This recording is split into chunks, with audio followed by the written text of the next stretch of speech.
Hello and welcome to a new video. In today's video we're going to take a look at a very strong Morpeko team. I kind of want to build a new team around Morpeko. You know, of course, my standard team with Talonflame and Superior, but I kind of want to try out a bit of a different thing here. We're going to have Claydol in the Jumpluff here instead, and we're running Morpeko as our lead instead of Saysop. I like the Saysop version for Morpeko as well, definitely. But I honestly think that this is a very strong team, and I think that, especially in the lead, Morpeko has a lot of play if you know how to play this Pokemon. But I have so much experience now with this Pokemon that I definitely know kind of how to play with it, and this team was amazing. I climbed up a bit more, and I'm currently on a quest. I'm gonna try this season still to hit 3,300 ELO in the Go Battle League. That's currently what I'm trying to achieve, because there was actually a viewer in like one of the earliest videos for this season that was saying, if I hit 3,300 ELO this season, they're gonna donate something to the channel. It's really for, of course, the challenge that I want to hit there. So yeah, hopefully with the next few teams that you're gonna see on the channel, I'm gonna be able to get up there again to 3,300 MMR. I kind of want to get there. I'm currently at 3,100 and something, so I'm getting close. I hope that I can hit this season. And anyway, this is going to be one of the teams that I definitely use to climb, and this may be also a team that you can use to climb. And we're going to talk a little bit more about how to play with Morpeko. And also, we're going to have a battle here today against my brother, who also recently finished top 5 in the last regional. So yeah, it's going to be an interesting battle, let me tell you. Here's already a prime example on how to play with Morpeko. Here the opponent goes for the Aqua Tail, and actually I'm gonna decide to go ahead and use a shield here, and I'm gonna decide to get the energy and swap out. What you want to do with Morpeko is try to get an energy lead and put yourself into a position where you can hopefully sweep endgame. And this is my whole idea behind this team. This is kind of how I want to play around this team, and this is what you're gonna see in today's video as well. Here the opponent is going to have their ferret, they're gonna go for the full farm down, which is great by them, like they're going to have a ton of energy, but I can use my Jumpluff now to soak up the energy. You don't need Shadow version, by the way, go for the normal version. You don't need Energy Ball, go for the Acrobatics. All of that is fine. But we can soak up all the energy, we can get a ton of, basically what's called a ton of energy ourselves. We're gonna be able to go for the wrong move here, that is not ideal. But I can stay in, I can go for another Aerial Ace, and we have still nearly 2 charge moves out on our, Morpeko. Actually, we have 2 charge moves out on our Morpeko, which allows us now to go for the Psychic Fangs, which would knock them out if they let the move go through. But they decide to use a shield, and they actually go for the CMP tie, which is smart by them. Well done there. But I can go ahead and go for another charge move now. I go for the Aura Wheel, which allows me to boost my own attack up.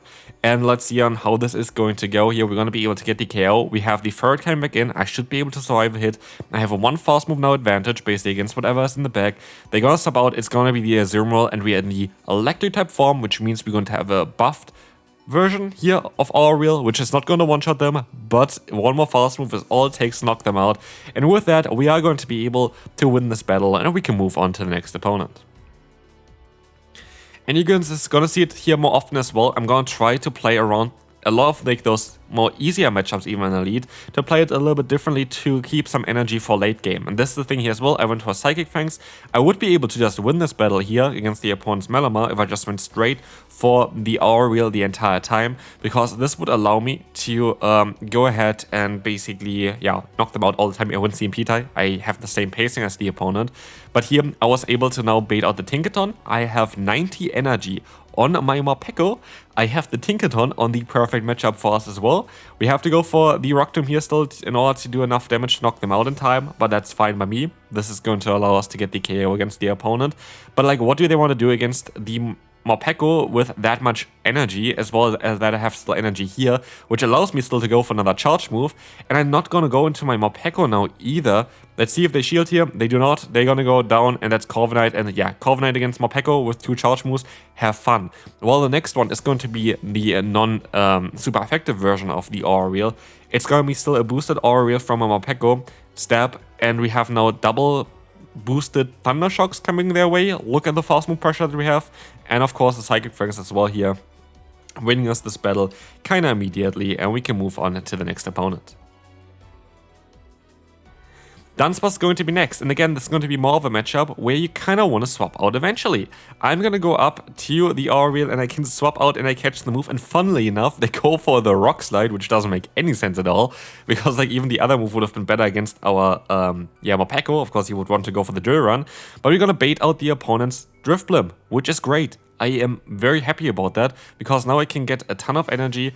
I am at 2 aura wheels. I am boosted after this charge move. If they want a shield, they're going to have to use another shield afterwards. And let's see what's coming in next. It's going to be Dunsparce. I am at +2 with my Morpeko. This is how you want to play this out, because now the opponent doesn't have really any play here, because I can just go for a shield, farm them down, have the boost, and I have guaranteed the option to debuff the opponent's final Pokemon as well with the Psychic Fangs.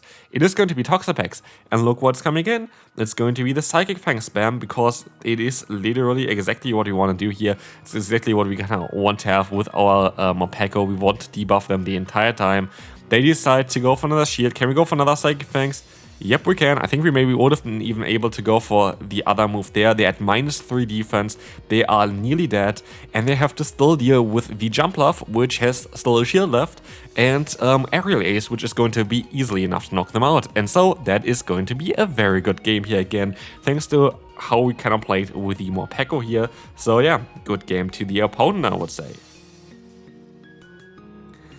Next up, let's see who we're going to have here. We're going to have the opponent's Drapion. Drapion is going to go for the Awkward Tail, which is fine. We're gonna bait out the Corsola.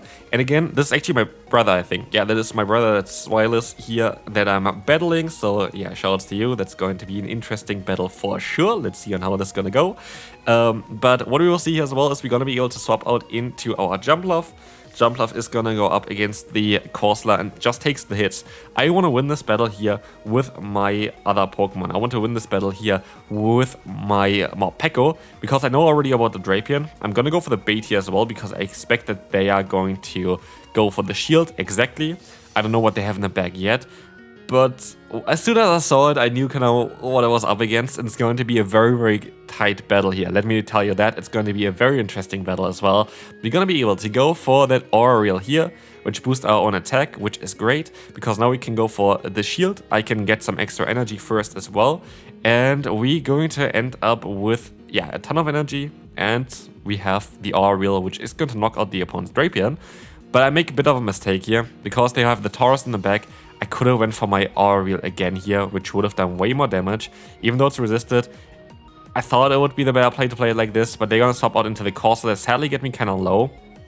I have to go for a charge move here, of course, as this is going to allow us to get the KO here. We're gonna get a ton of damage here, but the benefit for them is that they have access to Trailblaze, and that is just sadly going to be enough to boost their attack to knock me out. They are very close battle, and we can move on to, yeah, another regional winner, but I guess, yeah, they lag out here or something. I don't know what's happening here. They got all of a sudden a ton of Poison Stings through. I've never seen it, and they just forfeit. That's a good game there. Let's move on to the next opponent. Again, I'm on the quest here to try to get up to 3,300 elo, so I will take those wins, definitely, also if they are a bit difficult there. Like, that's not really supposed to go like this. But let's see here. We have Gastron against us. And honestly, I like to have realignment, but I'm not too sure we're going to be able to do that. But to be fair, they barely do any damage thanks to our debuff they have here, and I think I can just farm them down. I was kind of amazed at how little damage the fast move does now with the debuff of Rock Tomb, and we're going to be able to get the full farm down, have a ton of energy here now for the Pokemon that comes in, which is the Annihilate. And that is absolutely amazing, because now we are going to be able to go for even another Rock Tomb, and I can align myself, which is nice. But yeah, let's see on how this is going to go here. It's going to be the Jumpluff against the Annihilate. We have the swap out, and they're going to have the Bastion in the back. We have to be a bit mindful. They're very likely going to go for the no shield on the first move, because that is going to do the least amount of damage. And I would assume that they're going to shield both the next moves here. Why? Because they kind of need to keep this Bastion alive in order to deal with a Jumpluff. And so, yeah, I'm going to decide to use a shield here, and I'm going to decide to go for the baits the entire time. And I think that is the right call for myself as well, which we will see here. The opponent uses a shield, the defense is dropped. We can go for another Psychic Fangs, but can we reach another Psychic Fangs in time? That is my question here. It's going to be a very, very close one. We see that they swap out here, and it's gonna be a bit of a tough one. Let's see. Ice Punch coming through. It's doing a ton of damage. I cannot fully overfarm. I have at least the Grass type move. I kind of want to undercharge to get even another fast move in. I can't, and with that, the opponent can still take a hit, but maybe I can go for even another charge move against the opponent here. Can go for another charge move against the Bastion? I cannot. And with that, they're barely going to be able to get to the next charge move here in time and win the battle. Close game, but let's move on to the next opponent. Here we're going to have an interesting battle as well. We're going to have Tinkaton. Tinkaton, we kind of want to swap out on that charge move here, which is perfect. Bull is coming through. We have energy now on our Morpeko, and again, that's kind of how you want to play it. You want to keep the energy on the Morpeko. You want to kind of swap out, let the energy go down against other Pokemon that are a bit bulkier. We have 2 bulky Pokemon in the back. Keep the shields for the Morpeko for late game, and then try to sweep end game with this Pokemon. As you see here as well, I know that the third basically went up perfectly to the trail base, so they don't have extra energy at all, and I can just go for my own charge moves to knock them out. In comes the Tinkaton, but even now a resisted hit is going to hit them really hard, which is the benefit of having Morpeko. And again, we can do the same thing as before. We can catch the boulders onto our bulky Pokemon that's triple resisting it, so it doesn't do damage. It still gets a debuff though, which is really unfortunate. It's honestly really unfortunate because now this thing does way more damage. But yeah, let's see if that's going to be impactful or not. Are we gonna be able to go for another charge move against the opponent? It's a 50% chance, by the way, for Bulldoze to debuff. Let's see on how this is going to go. We have the Aerial Ace coming through, and here we're gonna be able to go for the Psychic Fangs against the opponent. This is going to allow us to get no shield, actually. They let the move go, which I didn't expect, and that's going to be a bit problematic. And again, it's down to basically the HP that we lost from letting the Credilli's move go, which is kind of unfortunate, because now what I can do is I can shield up everything, but I can't actually want to shield up the Bulldoze here. It's very likely going to be the Bulldoze. They don't get the defense drop this time around at least, but yeah, without the defense drop before, we definitely would have been already in a really good spot. But it is what is 50% chance at the end of the day. You have to kind of look into that. We have the shield here against the Bulldoze from the opponent. We can farm them down. They have another move on the Credilli. It's going to be so close, like literally so close. We can go for 2 fast moves, 3 fast moves, 4 fast moves. We can farm them down. We can win the battle still. It was way closer than it needed to be, but we win this battle with the Jumpluff in the back. Next up, let's see who we have here. It is going to be the Credilli in the lead. That's not ideal at all, but what we can try to do is we can try to swap out onto a charge move, which did not work out, and we get hardwalled. That is lovely. That is absolutely lovely. As we will see, we're gonna be able to go for the Rock Doom, get an attack drop, and we are gonna try to farm them all the way down. Have a ton of energy here for most likely the Credilli that comes in. It's the CMP tie as well, as we will be able to go for the Aura Reel here.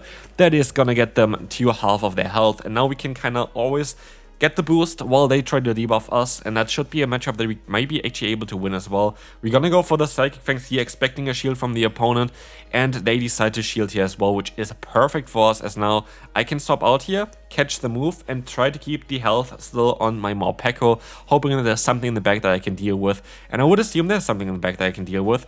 But I'm not too sure if this is going to work out here now for my Jumpluff. I didn't hit one bubble, and that one bubble maybe is actually important now, because maybe the Wolf got knocked out here? I'm not too sure. They're going to have in the back here the Clydol. And yeah, maybe if I hit that bubble, I will have won the battle.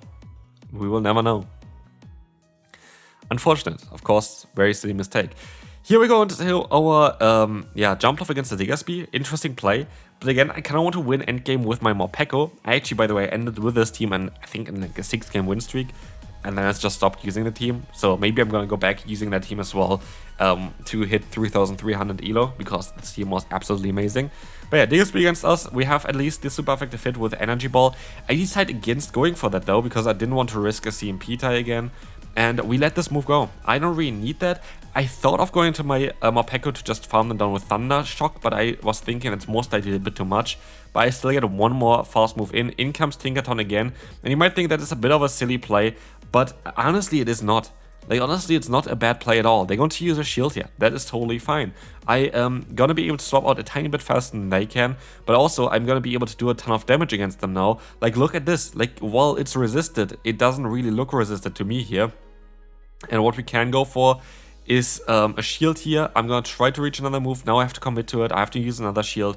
It's going to be a close matchup, but if we get up to Melamar here, that's actually going to be okay for us. We're going to have the Rock Tomb, and it's weirdly enough a very okay matchup for the Claydol against the Malamar. And here's the thing, I should be able to farm them down with Thunder Shock later on with my Morpeko. They're gonna have to go for another charge move here, and I just have to hope they can fully Thunder Shock them down. That's our only way to go. They should be completely energy dry. We're gonna go for the full farm down. We can get the full farm down done, and we can go for the Psychic Fangs. The only way to win this is to let this move go and hope they do so little that I cannot farm them down. They go for that play. Well done there, but it doesn't help them because we're gonna still be able to farm them down. Final battle for today. Again, this team was amazing. This team worked out super well. And again, we're gonna try to keep our Morpeko in a position where we can destroy the opponent with it. We need energy on this Pokemon, we need shields for this Pokemon, and we can provide it by just playing around more neutral matchups, more difficult matchups, by keeping the energy on this thing and then swapping out in a later stage. As you will see here, the Aura Wheel is going to connect now against the opponent, which is perfect. It's going to knock them out. And we have a ton of energy still even for the next matchup, which is perfect as well, because there's going to be a Marowak. I want to align, of course, my Jumpluff here, but actually I could just swap out of here and keep my Morpeko alive for late game, because what I can do is I can do a ton of damage here because of the defense drop that we got on them already, and we're going to be able to get up to some Rock Tombs against whatever is in the back, and we just use a shield here because whatever is in the back is going to get debuffed here at least once. Most likely twice at this point, and that is perfect because we needed to have our Claydol for this matchup. I get to the Rock Tomb before they can go for a Play Rough as well, which forces them just to be in such an awkward spot. Like, look at them. They're debuffed double here at this point. They are at half health and they go up against a Jumpluff that they usually would be totally good against, but look at how little that player off does. They decide to forfeit. And yeah, this is going to be it for this team. This team was absolutely amazing. I hope you enjoyed this video. If you did, feel free to leave a like, and I'm still trying my best to get up to 3,300 MMR, and I'll hopefully see you then. Bye bye.